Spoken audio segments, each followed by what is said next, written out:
This is the podcast overview for week 11. We will be covering chapter 9, pro-social behavior. So here is the weekly to-do list. Your objectives for chapter 9 are here, and you can click here to get an overview of each objective. Your lecture slides are here, and then this is the article for this week that you're reading with chapter 9.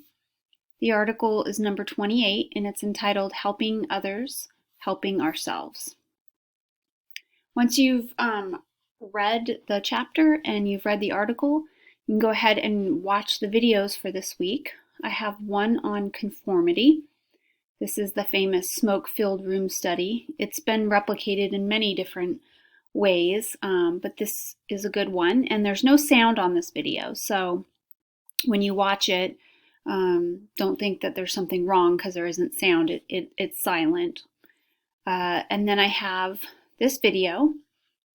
It's the bystander effect, talking about what that is, and the Kitty Genovese case, which sparked the entire area of research on bystander effect. We have another What Would You Do episode. This is a baby left in a car. And the goal here is to watch and see how bystanders respond to an apparent emergency. And then we're going to shift a little bit into talking about empathy. So a big part of pro-social behavior involves empathetic response. To act pro-socially for others, or to put others first before yourself, requires a lot of understanding of others and empathy. So this is a great video by Brene Brown on empathy. And then I have one crash course video on aggression versus altruism. So next week we're going to be talking about aggression. This week we're talking about altruism as we see it displayed in random acts of kindness and in empathetic behavior and in pro-social behavior. I have another Khan Academy video. This is just a short one on altruism, and I like this one because it identifies some different terms and definitions that you're going to see pop up in the chapter. And then I love this TED Talk by Abigail Marsh on why some people are more altruistic than others. So this has been a pretty big area of research, especially recently, looking at why is it that for some people altruistic acts seem to come easier. Some people do them more often.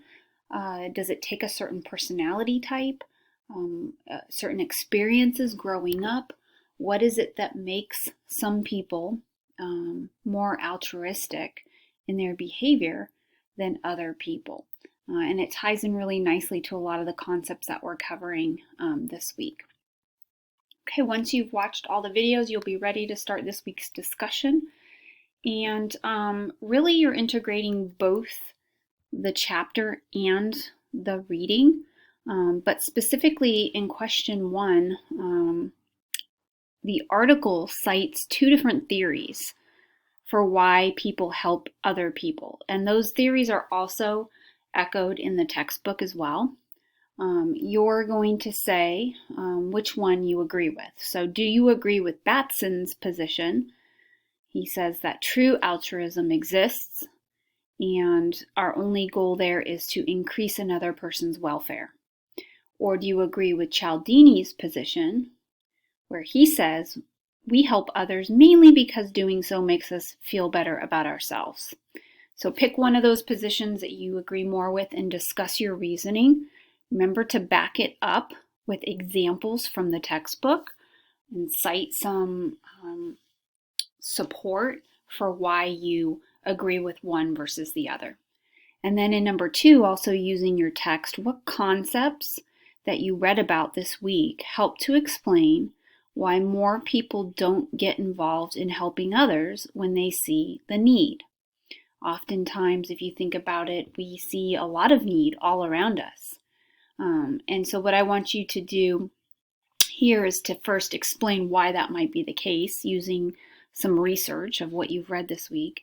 And then I want you to think back to a time when you either did or did not help someone in need? What were your reasons for doing so? And will you think differently next time? Explain that. So that's your discussion for this week. And that does wrap up the week. Please let me know as you're working through the material if you have any questions.